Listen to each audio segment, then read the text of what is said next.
2NURFM.com, a broadcast service of the University of Newcastle. Joining us now, John Fischetti is the Head of School of Education at the University of Newcastle. He comes in every couple of weeks to have a chat to us about education. Good morning, John. Good morning, Meryl.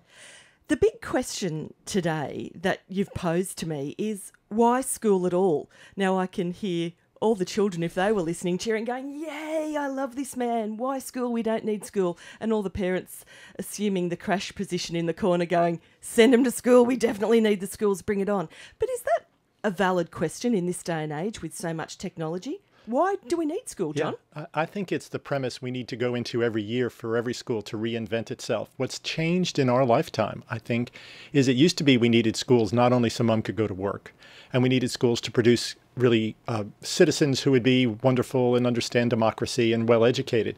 But we had experts there called teachers who knew stuff that we didn't, and we needed to listen to them. So schools, for most of our lifetimes, have been places that young people went to watch their teachers work. We went and listened to teachers talk. We took notes. We took tests. We moved on, and we had a life, good or bad. That's changed because the experts now are anywhere that we can log on to the internet. The best lecturers in the world, the best content in the world, the best ideas in the world, the worst ones too, all are housed now in a place that isn't called school. It's in the cloud. So if we're going to have schools, besides to get kids out of the house so mom and dad can go to work, we need them to be places of inspiration. And we need to decide that the era we're preparing them for isn't for the industrial age, it's for the innovation age. And things that happen at school have to be very different than what happened for you and me most of the time.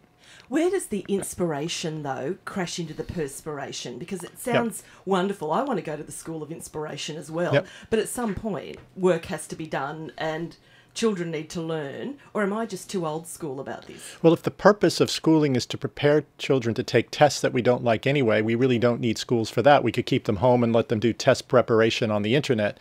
If the purpose of schooling is to prepare children for what I call the collaborative, global innovation age, to work together to solve problems or create knowledge that helps improve the planet, helps improve things, like everybody who got up to work today in the Hunter is doing. They're going off to make something better in their job, in the field, wherever they are. And so in that sense, schooling then becomes, I'm not just going to read a book to take a test, which I could do anywhere now. I'm going to work with you as my teacher, who's going to motivate me not only to read that book, but then to work with others to develop a project or a problem or to solve something so that we actually make things better. That's the real world skill set that hasn't been necessary before. And we not only need it for our upper 20%, we need it for every child. So the other thing that's changed is we used to get away with really throwing away about 30% of our students in school like widgets on the assembly line because there was plenty for people to do who didn't have a good education. Now, as you know, our economy is so crucially dependent on everyone finding their potential and going for it, or else we're all paying for them to not have the capacity they could have had. So the extra rigor is not only in the traditional book work, it's in the applying it. It'd be as if we did a lab every day instead of occasionally, which we did in school. You probably did labs every now and then. It's almost a laboratory environment every day. Is this where group work comes into things as well? I know my kids constantly coming home saying, oh, we've got to do this and it's a group work project. Sometimes they moan about that because it's really tricky to get on with everyone in the group and you have people that don't want to pull their weight. You've got others that want to boss everybody about. And it's, for them, the biggest learning curve is not so much the actual material they learn, but it's actually just how to get along with the other kids and make the group, function. Most of the group work you're speaking about is actually poorly conceived, what we would call cooperative learning. Well-conceived cooperative learning actually makes sure roles are divvied up, people do their responsibility, there's accountability if you don't. Many teachers aren't as prepared for that, so the group work becomes one person does it while the rest of us don't. The other part is it gives a bad name to the notion of cooperation because we don't really teach children very well collaboration outside of school. Many families don't necessarily get along as well as they might. If you go to their Christmas Eve party, you might actually see dysfunction with Uncle James or whatever.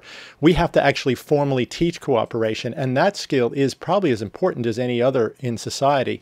Working together, if you talk at 2NUR, your team has to collaborate every day or a show goes exactly. And it's true in every organization.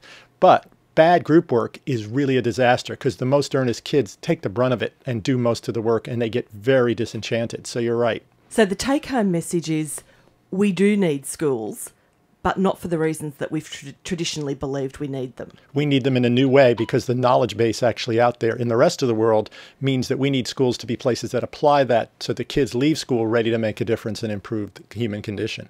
University of Newcastle's John Fischetti, thank you so much. I'll catch up with you in a fortnight where we're going to discuss the idea of grouping children for mathematics and literacy in achievement groups. Yeah, we'll talk about tracking and streaming and the benefits and the detriments. Yeah, because we did have some calls about that a couple of weeks ago where people said, why don't we just put all the smart kids together and let them flourish and, and then put the children that aren't as far forward in a group and really help them bring their standards up. We'll tease through that idea then. Thanks a lot, Meryl. John. See you in a couple of weeks. All right, thank you.